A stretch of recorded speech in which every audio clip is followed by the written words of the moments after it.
kasih.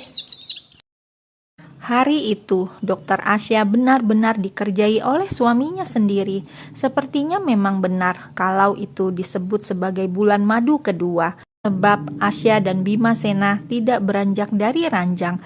Itulah enaknya menikah. Ibadahnya enak, pahalanya juga dapat. Bisa jalannya? Tanya Bimasena serius. Sudah persis pengantin baru. Asya jalan mirip bebek. Mau gendong? Asya hanya melirik, kemudian berjalan mendahului suaminya. Mereka mau ke villa, nyusul Zidan dan yang lain.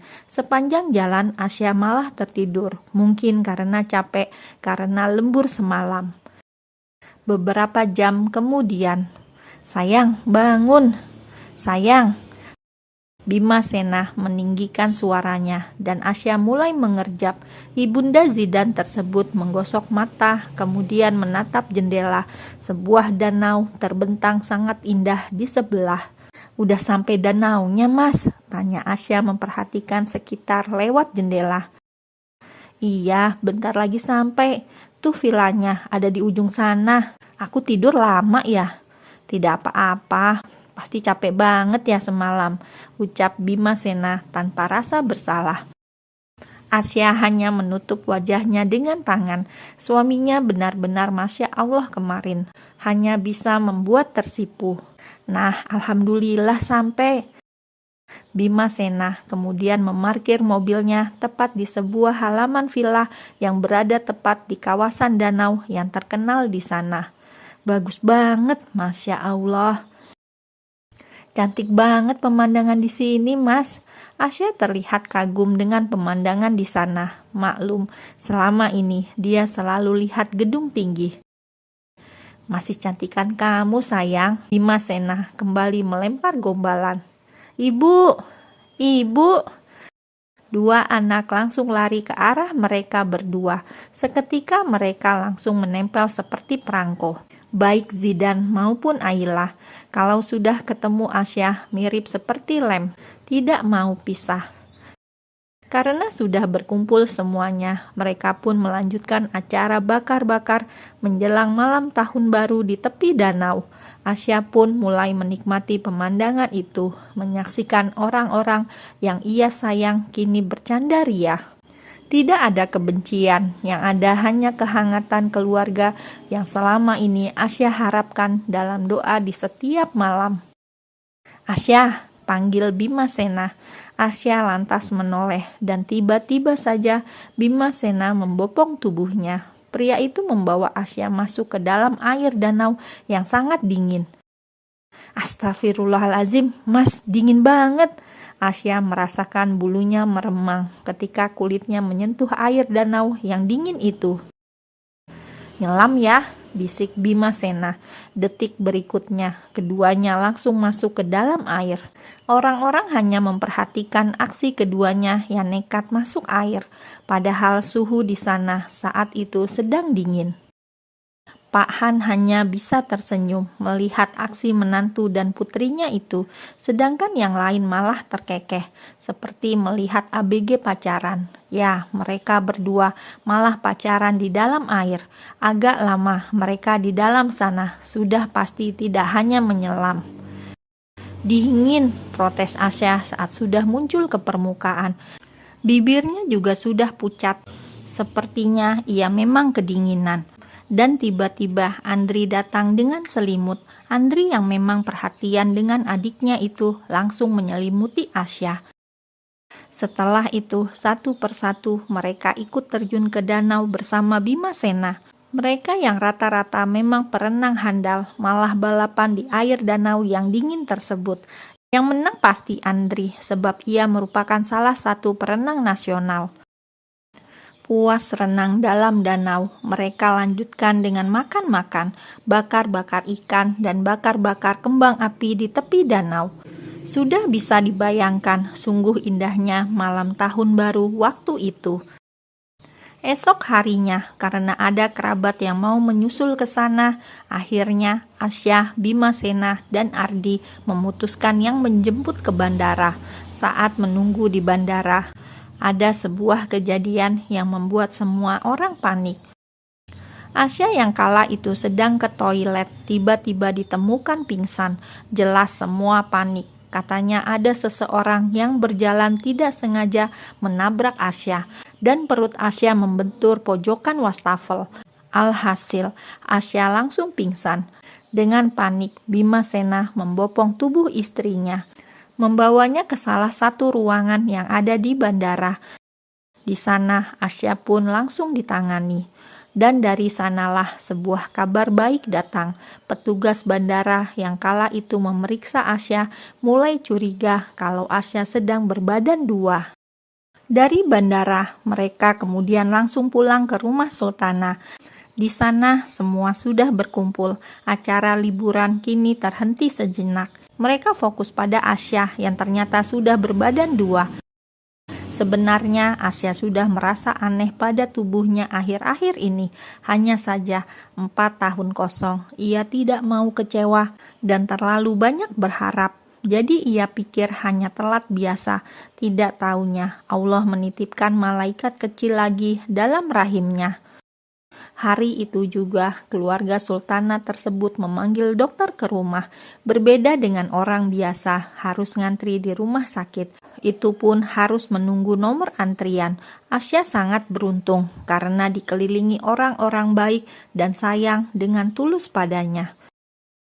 Saat dokter menyatakan ia hamil, sudah pasti para pria-pria sangat gembira, terutama Zidan dan ayahnya. Saking gembiranya, mereka pada lebay. Bayangkan saja, Asya harus minum susu buatan mereka semua, buatan sang suami, Bimasena, buatan Andri, buatan Haris, buatan Dika, buatan Mbak Nia, dan buatan Mbak Latifah. Apa mereka mau baby Asya kembung? Asya sampai protes, hingga ia hanya mampu minum 3 gelas saja. Begitulah cinta yang tercurah untuk dokter Asya, karena tulusnya sampai semua membuatkan minuman bergizi itu untuk ibu hamil muda tersebut. Mana bisa Asya minum semuanya, protes ibu hamil muda tersebut. Semua hanya saling menatap, sedangkan Bimasena lah yang terlihat paling sumringah. Akhirnya usaha yang selalu ia lakukan sampai beronde-ronde membuahkan hasil juga. Malam harinya, suasana rumah yang megah itu sangat ramai. Rupanya pasangan Sultana tersebut menggelar acara syukuran. Mereka mengundang ratusan anak yatim sebagai rasa syukur mereka karena Asya yang sudah dianggap adik sendiri akhirnya kembali hamil. Sebagai rasa syukur mereka, karena limpahan kebahagiaan yang sudah Allah berikan kepada mereka. Dan acara pun berjalan dengan khusyuk serta lancar jaya. Nah, masalah kembali muncul ketika keluarga Mbak Latifah ingin Asya di sana sampai 3 bulan ke depan. Mengingat Asya sedang hamil, apalagi masih sangat muda. Takut kalau melakukan penerbangan, takut bila janin dalam rahimnya kenapa-kenapa. Bim, Asya di sini saja ya, biar nunggu sampai beberapa bulan. Latifah yang memang sangat sayang pada Asya mencoba merayu Bimasena. Jelas ditolak langsung. Mana bisa Bimasena jauh-jauh dari Asya, kecuali kalau lagi tugas negara. Kamu gak takut janinnya kenapa-napa? Kakak kandung Dika tersebut terus saja mencoba merayu. Barangkali Asya boleh tinggal dengannya. Zidan bagaimana? Dan lagi nanti kita konsultasi sama dokter. Latifah menghela nafas panjang. Sudah jelas pasti Bimasena tidak mau melepaskan Asya.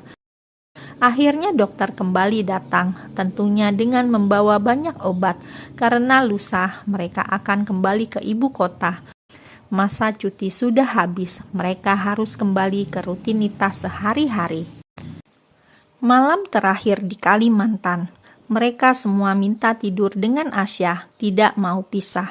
Latifah yang sudah dewasa itu mendadak merajuk seperti anak-anak yang minta mainan. Mungkin kalau ada Asya di Shopee, pasti sudah dibelikan oleh suaminya. Latifah menangis karena Asya mau pulang bersama suami dan rombongan. Ya Allah, bulan depan kita ke Jakarta. Baru dibujuk suaminya seperti itu, Latifah baru bisa menguasai diri. Rasanya berat melepaskan Asya. Harusnya dulu ia lamar lebih cepat, tapi kedahuluan Bimasena. Jangan dikembalikan, ini milikmu. Dika dan kami sudah menyiapkan ini semuanya.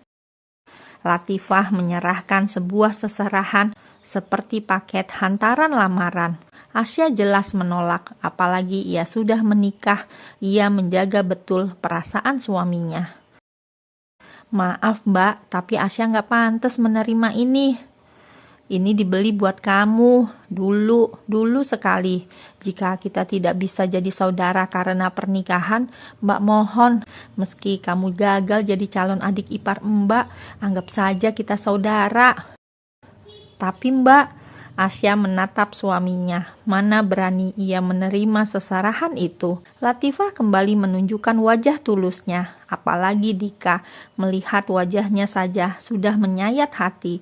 Hanya bisa melihat Asya, tapi tidak pernah bisa memiliki. Bukan untuk maksud apa-apa, terimalah. Ini dibeli memang untukmu.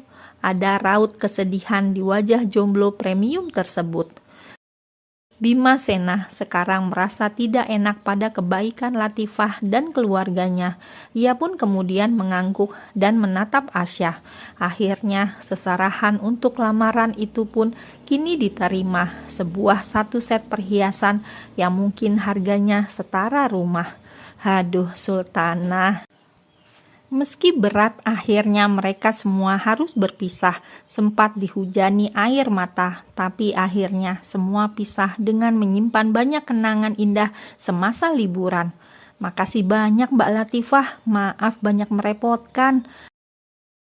Semua mengucapkan banyak rasa terima kasih pada Sultan Batubara tersebut, saling memeluk, melepas kerinduan yang pasti bakal kangen lagi. Hati-hati kalian, nanti main lagi ya. Asya mengangguk, sempat sedih karena harus pergi dari sana, tapi mereka semua memang harus balik. Maunya sih di sana lama. Apalagi kolam renang di sana ada air hangatnya, rasanya pasti betah. Kami pergi dulu mbak, mas. Perpisahan pun akhirnya harus terjadi. Mereka saling melambai, berharap ada kesempatan untuk bersua lagi.